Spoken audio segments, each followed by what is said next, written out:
Welcome back to Retro Rebound. In today's video, we're getting into a relatively unknown JRPG series known as The Legends of Heroes. Specifically, we're talking about the first entry in the Sky trilogy, known as The Legends of Heroes: Trails in the Sky. Now, before I continue on any further, I need to address the setup right now. It's a bit different from our typical Retro Rebound recording environment, where we have the nice microphone, the lighting. Just bear with me a little bit. The weather has been awful this week. I couldn't make it to our usual studio space to record, so it's not going to sound as great, look as great, but we're talking about great games, which I think is common amongst all of our videos.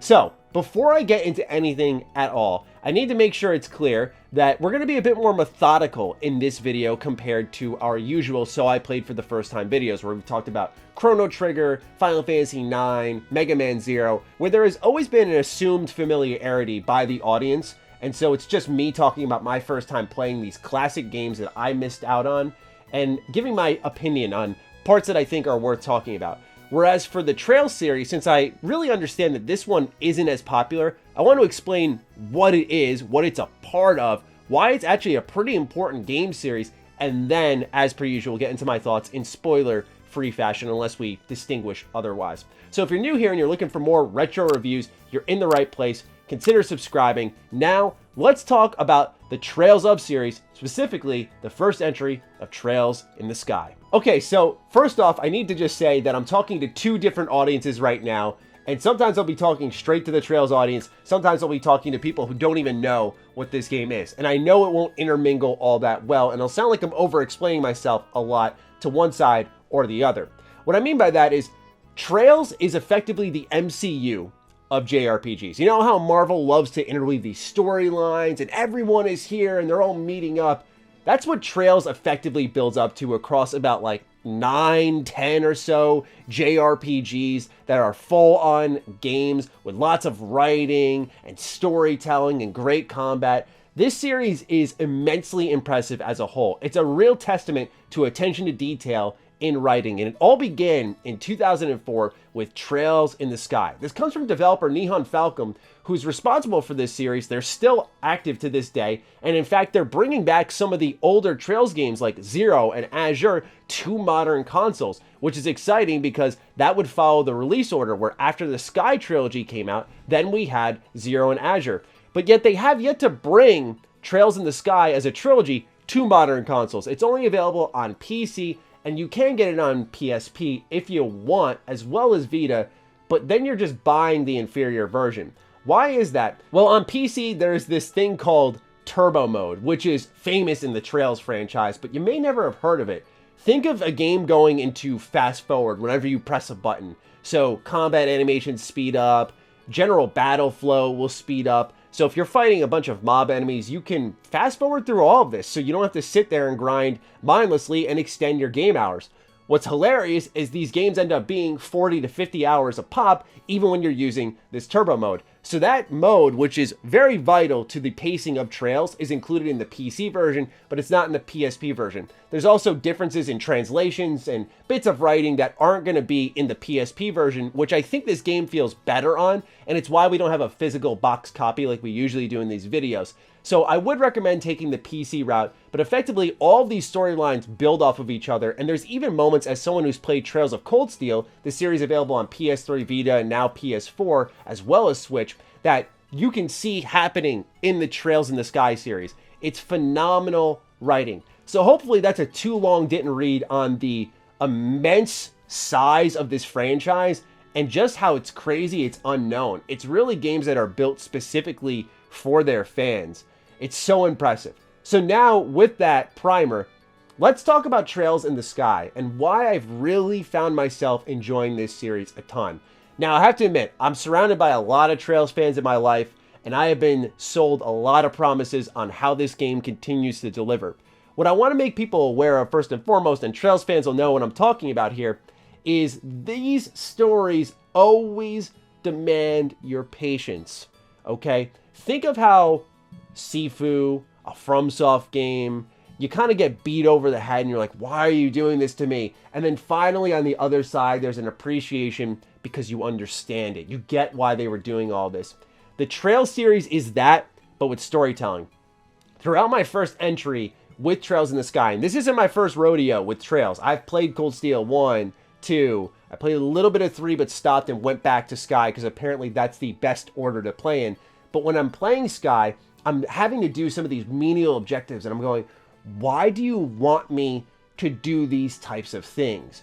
Why? I don't want to do boring fetch quests only to see how these characters and everything that's happened in this world building now connects to this major event happening in the story that is a pillar to everything that'll happen afterwards. So you get annoyed with yourself because you go, well, the story here is actually pretty good, but there's moments where it generally doesn't feel good until you get to the solution, once you get past the finish line. So it's a continuous loop of frustration payoff for me, frustration payoff, and then you always understand it at the end. Now, this story is based around two children, Estelle Bright and Joshua Bright, brother and sister, and they're off to be bracers, effectively mercenaries for this world they're in, where they're running around completing odd jobs. And they're inspired by their father, Cassius Bright, who one day, see ya, he just goes missing. And they're like, well, what happened to our dad?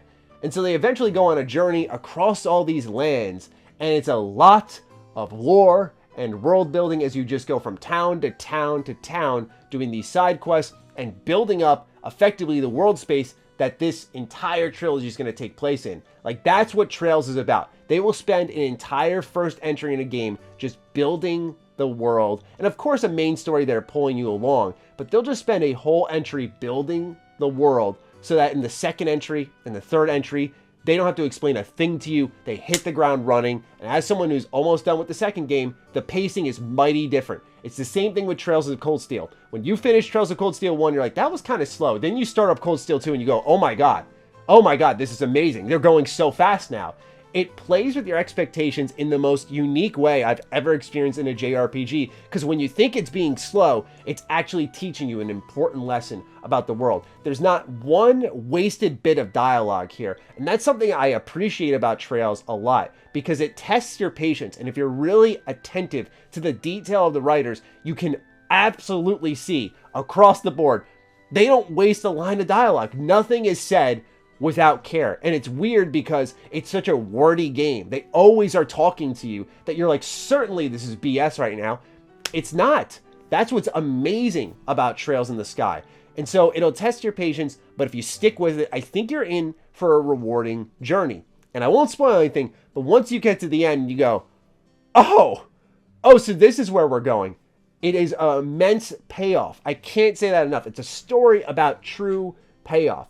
But at its heart are amazing characters. Estelle is a phenomenal female lead, and you can really appreciate what Falcom has done as a developer, because there are so many things I've seen in this game that I used to say, oh, Trails copied this from X, Y, and Z, when actually this developer was a trailblazer in so many ways. Their representation in gaming, some of the themes they tackle, especially in the first Sky game, really impressive, mature games. And it's kind of funny because a lot of the Trails community, from what I've seen when it comes into Cold Steel, says the game gets a bit more immature. I still do generally prefer, so far, Cold Steel, but Sky is a mature, well-written, fun JRPG. So let's talk a bit about gameplay now that you have an idea of the story, the world, the pacing, and the characters. Shout out to Agate, by the way. Almost forgot about Agate, my favorite character in the Trails in the Sky trilogy. I love this man. I would die for him. He's amazing. He's literally the Trails of Cloud. That's who he is. He's Cloud. But I don't care. I don't care that they ripped him off. He's dope. They did an amazing job building his character. Anyway, let's move into the gameplay. So I mentioned turbo mode. That's pretty fundamental to the pacing of this game. And it's weird because I fight with myself. I think, well, if the combat was paced properly and animations were timed properly, we wouldn't need a turbo mode to speed through combat. But you don't really have to use it, but it's a good option because it'll get you to the next point in the story, which is the superstar of this whole game, quicker. So it's a back and forth, but the combat here is awesome. So what happens is when you land attacks or you are hit, you're going to build up CP. CP will allow you to tap into different skills and abilities where you can eventually unleash an ultimate attack that can heal your entire party or slash up the entire field of battle if you use like Joshua's Black Fang attack. It is awesome because it gives you feedback no matter when you are attacking and what you are using, whether it's a basic attack, an ability, magic. And the way it all clicks together is the turn order. Never have I seen in a JRPG a more interactive turn order than in the Trails of series, where different debuffs and buffs will appear on the top left corner. And you'll see sometimes an exclamation point for a critical hit, or you'll see a sword that'll multiply the damage by, I think, 10%. You'll also see other buffs that'll pop up like bonus sepith. And if you time out debuffs, spells, or if you see, say, a critical attack in the turn order, you can activate your ultimate attack, which will immediately take that next turn. And so you can steal criticals from the enemies and just jeopardize the flow of battle. There's a lot of control put into the player's hands. So at face value, you'll see, yeah, standard JRPG, it's got physical attacks and magic attacks, and enemies have weaknesses, just like Pokemon, of course. But when you start to really interact with the turn order, with the skills, with the CP system, it's phenomenal. Now, outside of combat, you're going to be loading quartz into your orbment device. That's effectively going to be your perks, if you will. Think of it that way. And it's a really interesting build system. So as you put these quartz in, you'll get a count of sepith, which is this game's crystallized currency, if you want to call it that. And this sepith will then determine what spells you have available. So if I want to do a full strength build, I'm going to be putting in a lot of red quartz. And then I'll have more access, because they're red quartz, to fire spells. So you can build in a lot of different ways. And it's not just exclusive to colors. Some quartz will reach across multiple colors. It's really a great build system. It can be a little confusing at first. The game doesn't do a good job of explaining itself, but I ultimately found myself really enjoying the gameplay. While Estelle and Joshua are absolutely the stars of the show, they get the most development as characters in the party cycle in and out, like Olivier, Agate, Tita, etc., etc. What it does lead to is the occasional issue where this game will leave you with 2 party members, even though you clearly need 3 or 4 for some of the battles, and difficulty spikes will happen that feel overall unnecessary. This can make certain encounters a bit frustrating, because in the sequel they do remedy this and you never have less than 4 party members, because it was pretty important in the first game to have that, but they never quite account for that, I felt, on a balancing front. It also makes things feel, at times on the writing front, while it's all worthwhile, a little bit stale. There are times where I felt like you could have a little bit more flavor injected with additional characters, but instead they cycle them in and out as Estelle and Joshua go on their journey. However, their development cannot be understated. These 2 are the pillars to this entire trilogy. It's important that they get them right, because in the future entries, they matter even more than they do right now. So I get why they gave them the focus, and it's overall worthwhile, but I do think it comes with some gripes. If you can look past those general issues, I think you might have something pretty good here. But for me, that was something that nagged me a little bit as I was going along. Now, one of my favorite things about video games is when they manage to make sense of connecting gameplay mechanics to storytelling. It's just something that feels really good for me, and this game does that pretty well here, even if it means you go on some menial fetch quests like go here, kill this boss-like enemy, go here, collect 5 of these.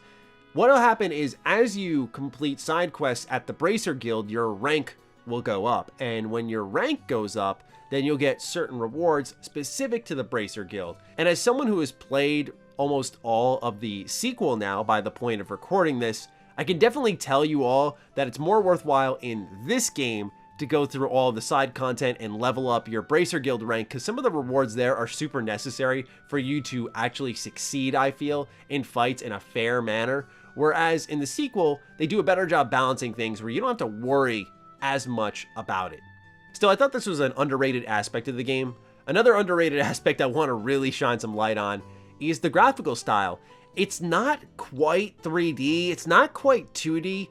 I don't know what you would call this graphical style, but I dig it. It's kind of chibi, it's kind of animated, it's kind of sprite based, it's kind of like Final Fantasy VII. It's very much its own thing, and I appreciate it for that. Even if you have these weird moments where characters are like walking in place while they're standing at a storefront or whatever, I don't know why this is the idle animation. Maybe it's so that the screen doesn't look so dead when you're walking around town. I can respect that, because sprite games struggle with that. You can't just reuse animation skeletons. So it helps make sure that you have something moving on screen when you're working with 3D assets. But this is specifically kind of a weird part that I can't put my finger on with this game, but you know, I do dig the graphical style is what I'm trying to say. Now, I am speaking on the end of this as someone who's pretty glowing about the game. I want to emphasize one more time here as we near the wrap up of this video that this game is still slow, okay? No matter how you chop it up, even if there's payoff at the end, there are still parts that are slow where this game could have been slashed a good 5 to 10 hours. Doesn't make a big difference to me. No, not really. I'm a lore junkie. I love to see how these worlds get built up and play the sequel and see how it feeds off the first game, which they absolutely do in this series. Like, I look at Dying Light 2, a game that recently came out, and you go, oh, well, you can just play Dying Light 2. You don't gotta play the first game. Not in Trails. No, no, no, no. Like, if you pick up Cold Steel 3 or Cold Steel 4, that's your first Trails game. I mean, if you want to work it backwards, I guess you can, but that's just not the ideal way to do it. So it's a series that'll test your patience, but I think it's well worth it. And I also want to shout out the music. Unfortunately, also, this game's not voiced, so on the sound side of things, just know that. But the music in Trails in the Sky is just chef's kiss. It's so good. It's so peaceful. It's so welcoming. They've always had great soundtracks in the Trails games, but I love Skies. So I just want to shout that out personally. But otherwise, Trails in the Sky, pretty good game. Do I say that this is a rush out and buy it right away on PC or get it on your Vita? It's really tough to say because I know it's hit or miss for a lot of people out there, but if you're into a JRPG series that number one, you're going to get a lot of bang for your buck off of, and that there is a ton of build up and story payoff across an entire set of games. We're talking like 8+ JRPGs here. Then this is the place to be. We're talking the entire Cold Steel series, which is 4 games, the entire Sky series, which is 3 games, and there's Zero, Azure, there's Hajimari no Kiseki, there's others in Japan that have yet to come to the States. It's insane. It's actually kind of gross, if you will. But I ultimately walked out enjoying it, and I hopped right into the sequel almost immediately, because when I finished this game, I remember thinking to myself, oh yeah, I didn't really love that. But then I tried to take a break from gaming for a couple days after I beat a game like I typically do, and I realized all I could think of was Trails, and that I just wanted to see where the story would go next with these characters. There's a strong level of continuity here that pulls me along, and so I hopped into the sequel almost immediately. Again, I couldn't really pace myself, which is kind of ironic with the theme of this video.